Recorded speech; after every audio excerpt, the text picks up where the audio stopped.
What's up guys? Here's how I made this video.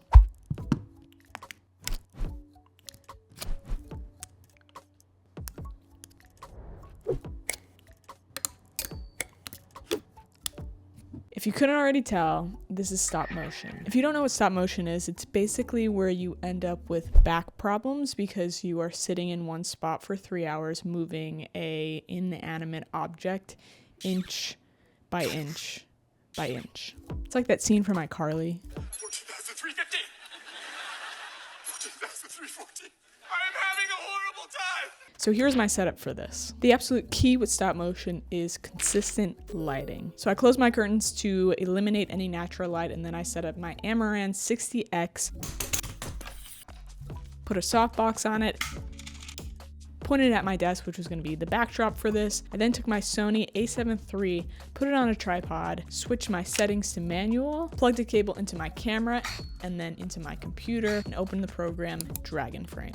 DragonFrame is like the industry standard for stop motion. It's not necessary to use, but basically it lets you have real-time playback of your stop motion. It lets you adjust the opacity of the previous frame so you can see what your next frame is going to look like. It does a lot of things that ends up saving you a lot of time. Since my SD cards will be flying around in midair, I needed to do some sort of rigging. So here's how I rigged it up. I used a thing called a flower frog base, which is just like a heavy piece of metal with spikes in it. And then I put clay on that, stuck a wire in the clay, and then the other end of the wire had a small piece of clay that attached to the SD card. Then I started shooting. I shot this in 12 frames per second. So basically 12 photos equals 1 second of video. So knowing that helps with the timing of things. Like if you want something to move quickly, you're gonna shoot less photos. If you want something to move slower, you're gonna shoot more photos. And then I slowly manipulated the SD card, and basically with every new frame I took, I played it back to make sure the movements flowed how I wanted it to. Now you probably noticed the very obvious rig in the frame, which is why you have to make sure you shoot a clean frame at some point while you're filming. So I made sure I had multiple stills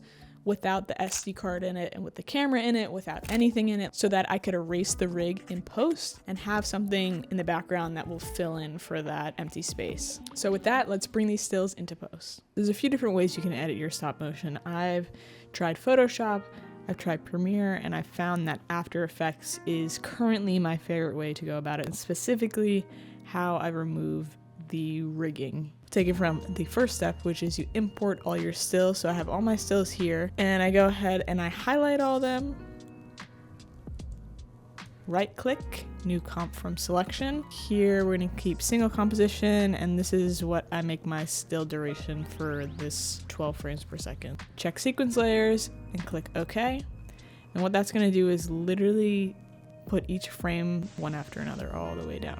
So besides coloring and deleting frames that you don't need and whatnot, the only thing is removing the rig. So I'm going to show you how to remove the rig. So here's our example. Obviously we have this in it, which we don't want. So I just went and I found my clean slate that I took, which I dragged to the top of the timeline. So you can see the difference of with the action in it and just a clean background so that I can erase that rig there. So I'm going to go ahead and drag this under the frame that I want. Just as an example, you can also drag this all the way down to the bottom so you can just have it there consistently throughout the timeline. So when you're erasing each individual frame, it just falls back on that. Then I'm going to select my image with the rig in it. Going to go ahead up and click the pen tool, which is going to create a mask, and I'm going to start masking.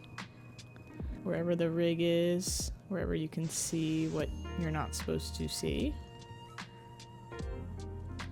Then I'm gonna go ahead down into my masks here, and I'm going to invert this. So now we're removing whatever we highlighted. You can also go in and feather it a little bit so it blends a little bit nicer, like different things like that. You can adjust depending on each individual frame. And then for sound design, I basically took my mic, set it up to my camera, and I hit my SD card and different objects onto the camera surface to get those like clinks and clanks. Just try different sounds until I got the noises that I imagined in my head. And that's how it's done.